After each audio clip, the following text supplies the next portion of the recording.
Join ForumIAS Academy, trusted by hundreds of toppers, including IAS Rank 1 𝐂𝐡𝐚𝐧𝐧𝐞𝐥 Sharma.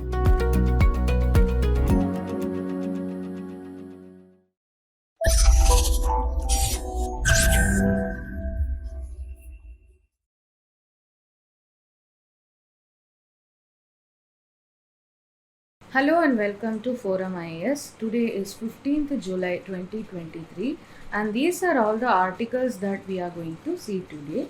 The first article is about Nawab Wajid Ali Shah of Awadh. So why this is in news? It is because of a walk and a talk to be held this weekend in Kolkata, and it will mark the bicentenary year of Nawab Wajid Ali Shah, who was the last king of Awadh, who spent his final years on the outskirts of Calcutta. So that is why this exhibition, walk and talk, are being conducted in Kolkata. And another important information is that Nawab Wajid Ali Shah was the husband of Begum Hazrat Mahal. Hazrat Mahal, she participated in the revolt of 1857. Okay, so we will see more about Nawab Wajid Ali Shah. Here we have a picture of Nawab Wajid Ali Shah, the last king of Awadh. This was Begum Hazrat Mahal, who was the second wife of Nawab Wajid Ali Shah. So, what happened during Battle of Buxar? Battle of Buxar happened in 1764 and it had the combined armies of Nawab of Awadh, 𝐒𝐻𝐻𝐿𝐴 at that time, Nawab of Bengal, Mir Qasim, and the Mughal Emperor Shah Alam II. These three kings were on one side against the British. So we had Battle of Buxar. So we had Shah Alam II, 𝐒𝐻𝐻𝐿𝐴,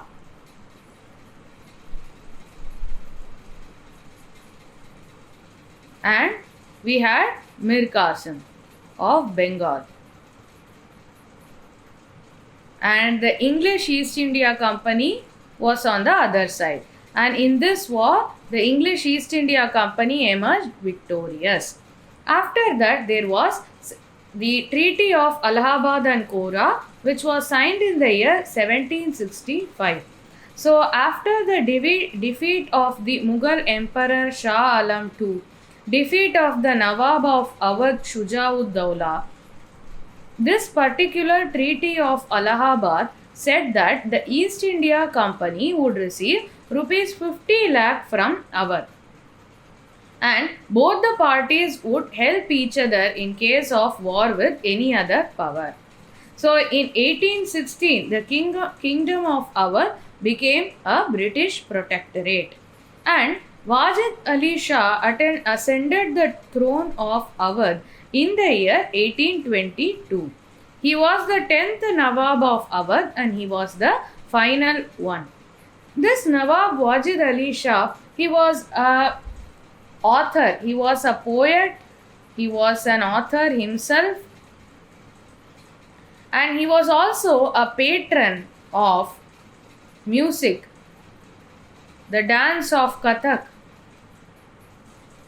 paintings, architecture. So he had an artistic inclination himself and he supported the artists, whether it be music, dance, paintings or architecture. So what happened was, before the revolt in 1856, Lord Dalhousie alleged Wajid Ali Shah of internal misrule and forcefully annexed the Kingdom of Awadh in the year 1856 through the doctrine of misgovernance. Doctrine of misgovernance. Thereafter, as we earlier saw, the Nawab was exiled to Calcutta. but his wife, that is the Begum Hazrat Mahal, and her son, they stayed back in Lucknow and they participated in the revolt of 1857. One of the important associates of the Begum was Nana Sahib. So they fought against the British valiantly. But what happened was, in Kanpur there was the defeat of the rebels. British acquired a very decisive victory in Kanpur. After that, the Begum was advised by her aides to escape. So she, along with her son, she escaped to Nepal. And later she died in Nepal itself in the year 1879. But before that, she tried to enter India but was prevented by the British. So she breathed her last breath away in another country compared to the country for whom she fought for. So this is about this article. We will move on to the next article. It is about the virtual SEO summit. Before discussing the contents of this article, we will first see who are all the members of SEO. So SEO stands for Shanghai Cooperation Organization, as we all know, but the headquarters of SEO, it is not in Shanghai, it is in Beijing. So who are all the Central Asian member states of SEO? That is Kazakhstan, Kyrgyzstan, Tajikistan and Uzbekistan. Remember that Turkmenistan is not a member of SEO.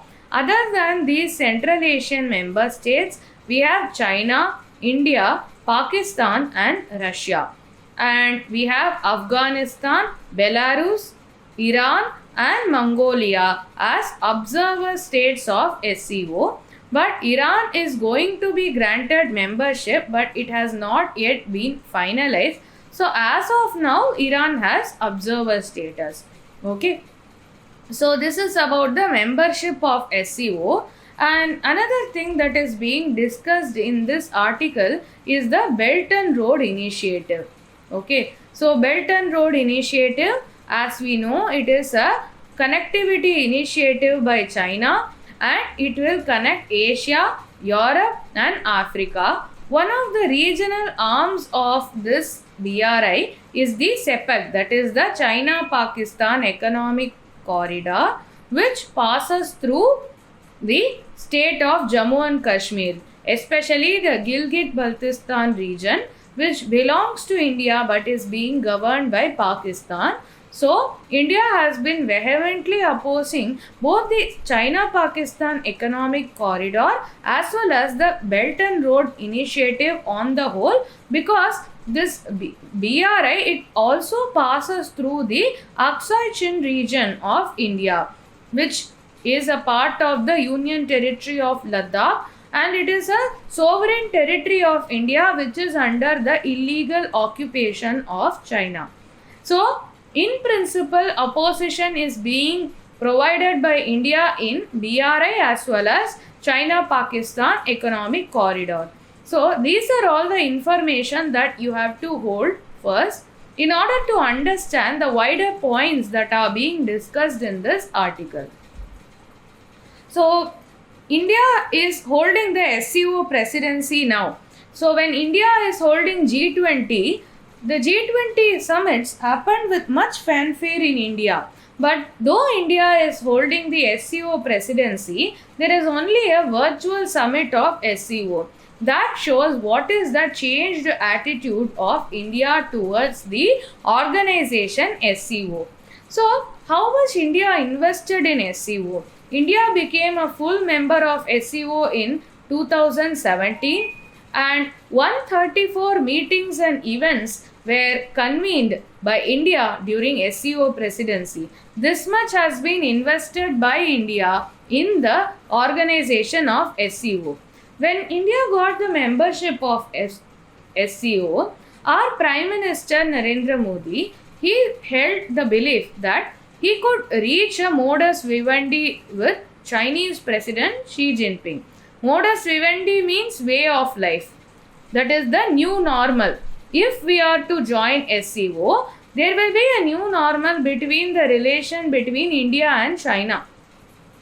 That was the reasoning behind Prime Minister Modi's interest to become part of this organization. So, India went ahead with the membership of SCO despite the SCO's origins. That is, it is a China-led group and China exercises more influence on the SCO group. Despite all this, India wanted to go to a pacifist relationship, an amicable relationship with China, and saw that SCO would help in the pursuit. That is why India went ahead with its full membership with SCO. But what is the reluctance that is happening now? It is because of China's actions. China's actions towards India in 2020, be it Doklam or be it the Ladakh 𝐂𝐡𝐚𝐧𝐧𝐞𝐥 region, the Pongong So conflict with China. So all these conflicts flipped the attitude of India towards China. And there is an evolving international order, and in this context, India has rethunk about its interest in the SCO. And also, India has been assertive about terrorism and connectivity. India has been vehemently against the cross-border terrorism, which is a reference to Pakistan, which is indirectly enabled by China. And connectivity. Connectivity, as in India, has been very assertive about its opposition to BRI. Right? So this has been the stance. China's actions and India's principles regarding terrorism and connectivity, this has been the criteria that has influenced India to move away from SCO. China or Pakistan, they will not change the course on terrorism, but India being assertive on terrorism might strike a chord with the Central Asian republics, because Pakistan is not only promoting cross-border terrorism in India, Pakistan is also promoting cross-border terrorism in Afghanistan, which is affecting the Central Asian republics. So, they resonate with India's call against terrorism. Also, Mr. Modi reiterated India's position that connectivity projects should respect national sovereignty. He is referring to BRI directly here. But recently there was 10th anniversary of BRI initiative, and China is even more assertive about the BRI initiative. So this has brought about a deadlock between the countries of India and China, especially with respect to connectivity. But we have to look at the broader picture here. So if you see BRI, it is connectivity with rest of Asia, Europe as well as Africa. But China is in a very principled position to cut out India from all of it. And India is neither interested in BRI because it violates our sovereignty, because it passes through our legitimate territories of 𝐂𝐡𝐚𝐧𝐧𝐞𝐥, Gilgit-Baltistan. But there is a danger to it.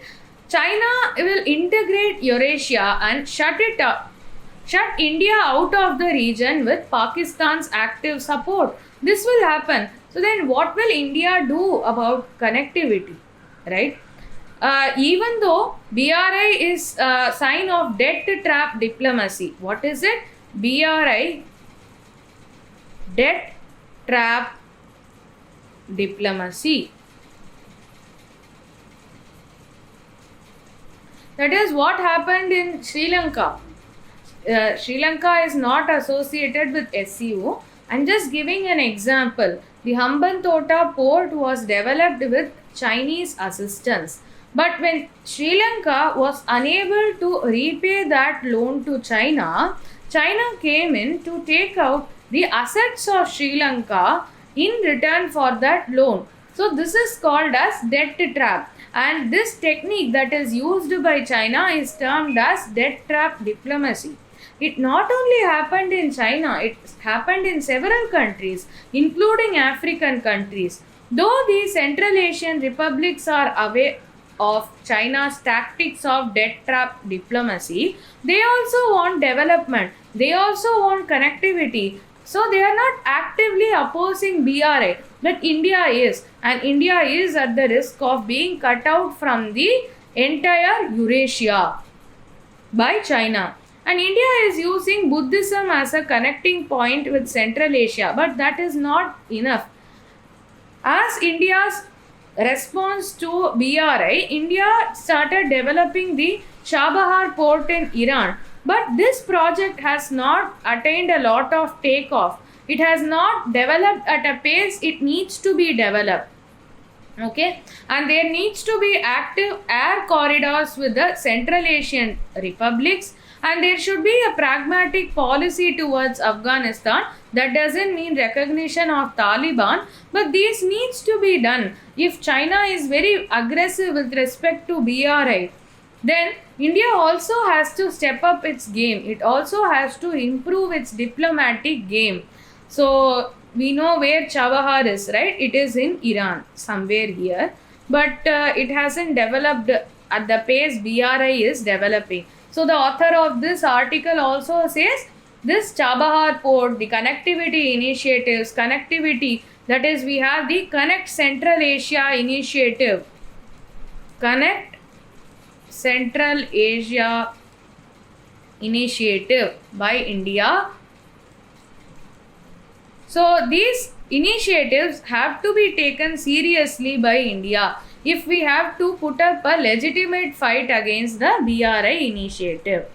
And there is also one big reason why the SCO summit was not conducted in India, or our Prime Minister did not participate in person. It is because of the optics. If Mr. Putin is seen in India with our Prime Minister, it would be bad optics. But that is only a small part of why India is not very enthusiastic about SCO. India is not enthusiastic about SCO because of the concerns it has with China. So, unless these things are sorted out, SCO will not take off in the near future. So, that is it for this article. Next article is about Supreme Court's notice to Maharashtra Speaker in petition over disqualification proceedings. We know of the political turmoil in the state of Maharashtra. So that is the context for this article. Let us further delve into this issue. So the Supreme Court issued a notice to Maharashtra Assembly Speaker Rahul Narvekar because of the petitions filed by the loyalists of Uddhav Thackeray, and this petition accuses the Speaker Rahul Narvekar of delaying the disqualification proceedings pending against Chief Minister 𝐂𝐻𝐚𝐽𝐻 Shinde for defection. So, the supporters of Uddhav Thackeray are saying that the Chief Minister 𝐂𝐻𝐚𝐽𝐻 Shinde defected from Shiv Sena party. So, he has to be disqualified from being an MLA himself. So that is the contention, but the Speaker of Maharashtra Assembly is delaying on this. What is the constitutionality of this delay? Arguing that the Uddhav Thackeray faction of the Shiv Sena has filed a petition in the Supreme Court. So it is said that Speaker should rise above political affiliations while performing the duties of the office. So a speaker should not be partisan. He is above party politics. And also, this petition accuses Mr. Narvekar's conduct to be a brazen disregard of his constitutional duties as a neutral arbiter under the 10th schedule. 10th schedule is related to anti-defection law. He is not being neutral, being partisan. And there was a judgment, 𝐂𝐻𝐚𝐽𝐻 Singh versus Manipur State Legislative Assembly.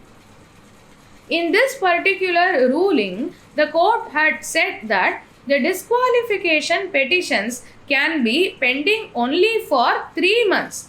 That is, whatever disqualification petition is pending with the speaker, it can't be more than 3 months. It has to be decided within a period of 3 months from the date of filing. So, if he is inactive, his inaction amounts to bias, because this inaction of the speaker is letting the Chief Minister 𝐂𝐡𝐚𝐧𝐧𝐞𝐥 to continue in his office, and it is an illegal continuance because he is disqualified from being an MLA in the first place. That is the argument of the petitioners. So now from prelims perspective or mains perspective, we have to see what are all the constitutional provisions. Okay, so when does it mean that a person has defected?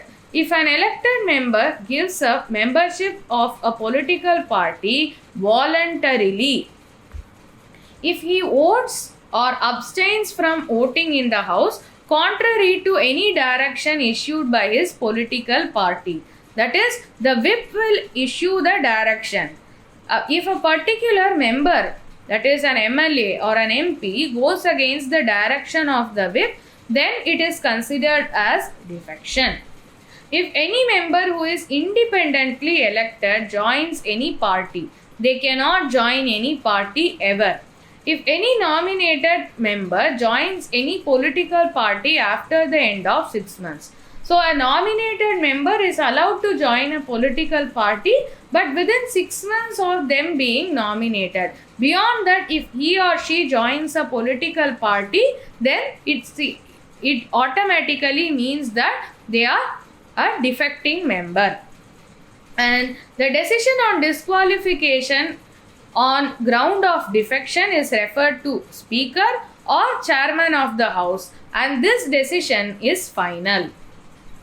All proceedings in relation to disqualification are considered to be proceedings in Parliament. Okay, so what you need to remember is the conditions for disqualification and who is the final decision making authority with respect to disqualification, and you have to remember this 𝐂𝐡𝐚𝐬𝐴 versus Manipur Legislative Assembly, this case. This is important. But there are some exceptions under the anti-defection law. If 2/3 of legislators of a political party decide to merge into another party, neither the members who decide to join nor the ones who stay with the original party will face disqualification. So the condition is 2/3. If 2/3 merge with another political party, they are from party A and they go to another political party. So even the 2/3 members who are joining the other political party or the 1/3 who stay back with party A, both of them will not face any disqualification proceedings. And any person who has been elected as the chairman or speaker, they can resign, they can voluntarily give up their party membership when they have become the speaker or chairman of the house. And after they cease to be chairman or speaker, they can rejoin the party. Earlier, the law allowed parties to be split, but at present this has been outlawed. The present condition is this 2/3 condition only. Okay.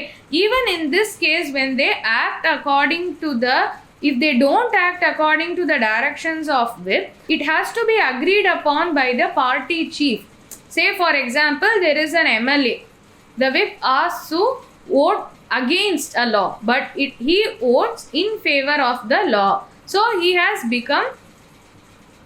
is considered to have defected because he has disobeyed the whip. But in case the leader of the party excuses him from this act with a public atonement, then this is not considered as defection. That is also one exception that is available in 10th schedule. Okay, let us move on to the next article. The next article is about Data Protection Bill and the NCPRI, which is National Campaign for People's Right to Information, which is a pressure group.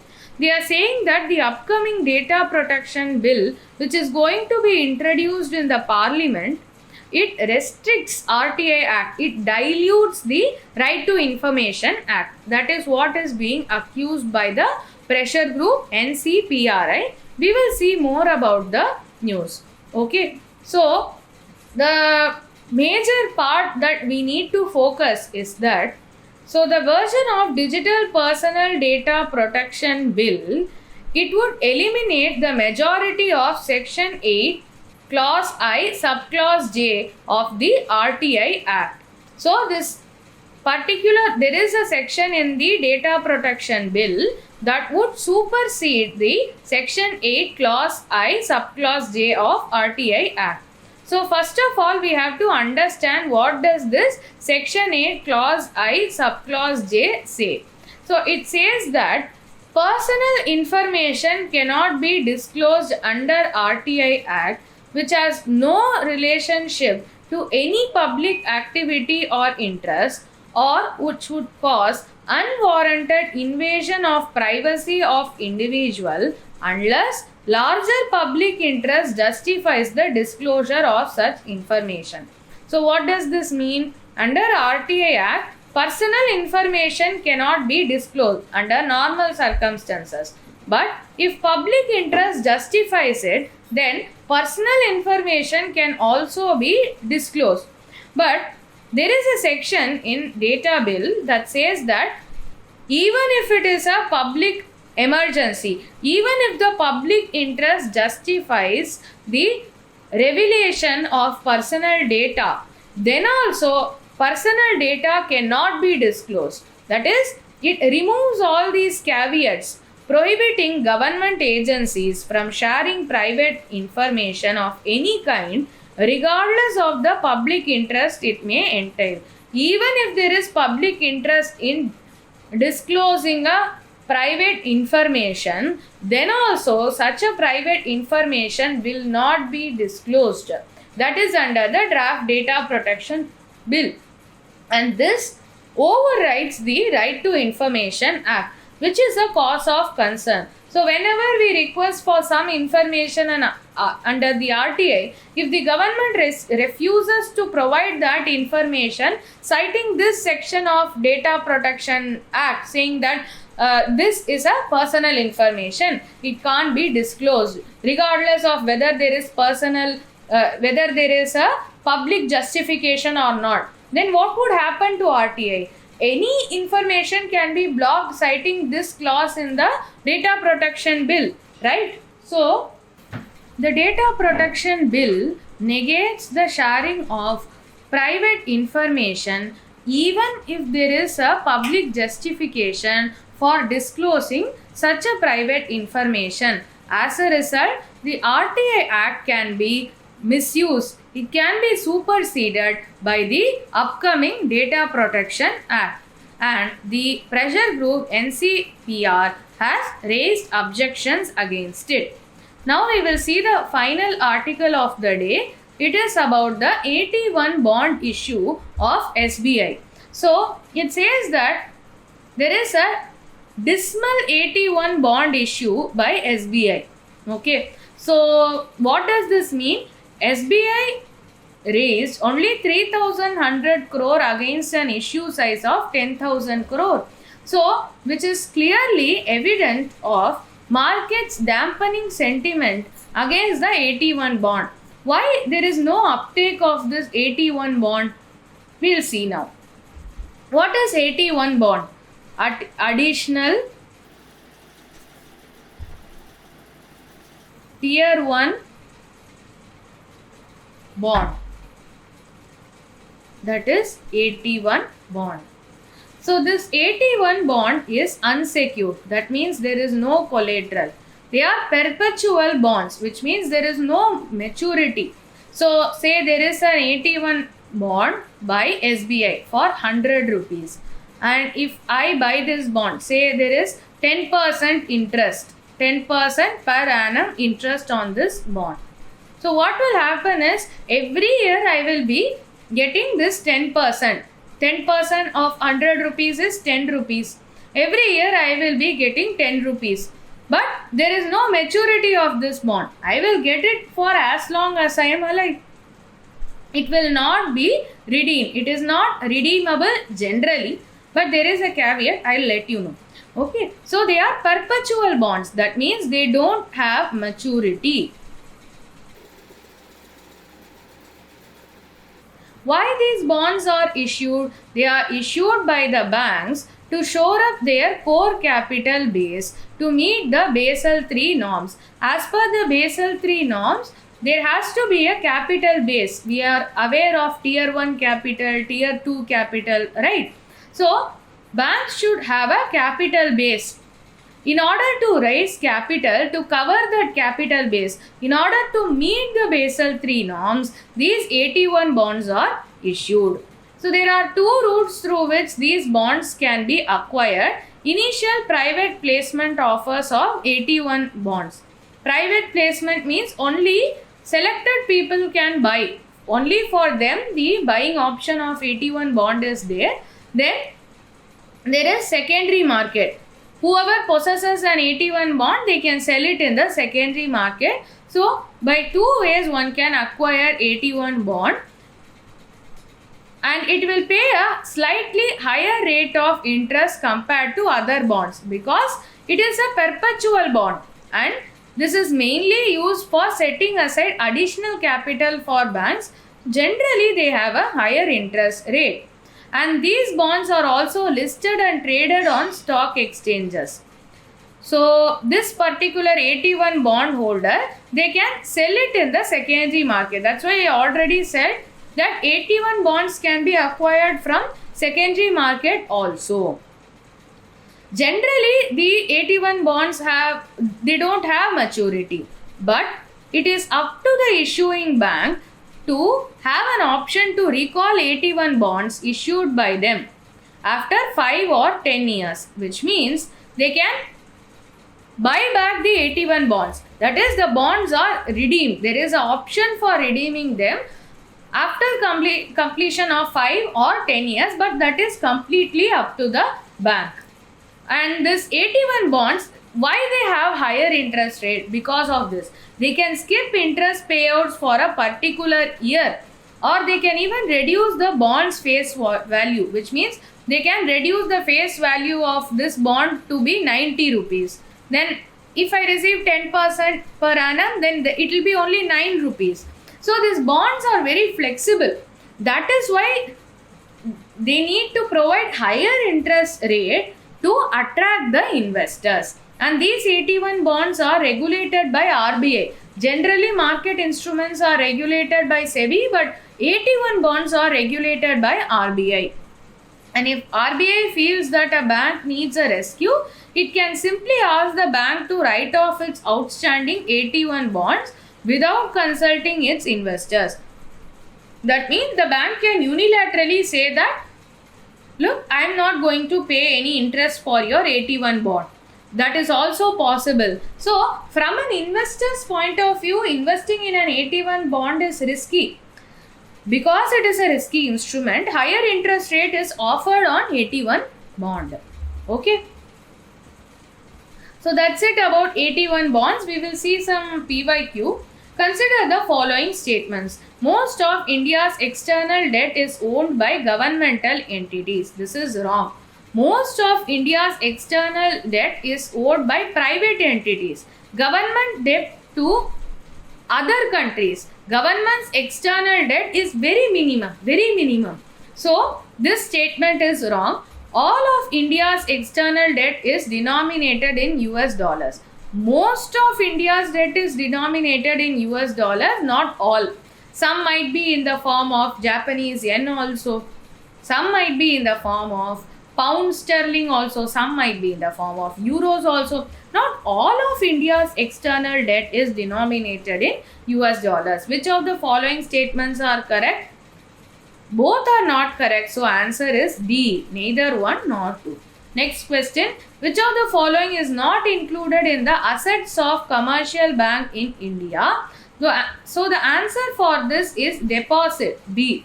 Because deposit is a liability for a bank. If I am making a deposit of say 5 lakh rupees, anytime I can go and ask for the deposit. Further, the bank has to pay interest to me. So it is a liability for the bank. So it is not an asset, it is rather a liability. That's it for today's discussion. Follow us on all these social media platforms. This is Indumati signing off. Thank you and all the best.